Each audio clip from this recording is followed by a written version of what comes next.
masa pandemi COVID-19 ini, di kaum milenial kalian ini ada anak muda keluar dari rumah tidak memakai masker. Bagaimana pendapat Anda?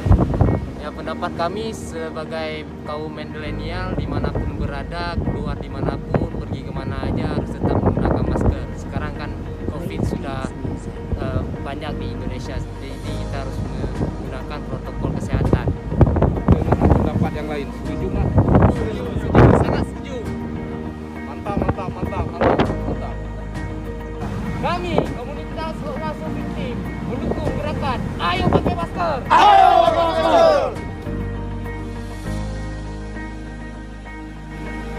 Marilah sama-sama kita menjaga desa kita, kota kita, dan negara kita dengan terus patuh pada protokol kesehatan dengan cara cuci tangan, jaga jarak, dan pakai masker agar kita terbebas dari virus COVID-19.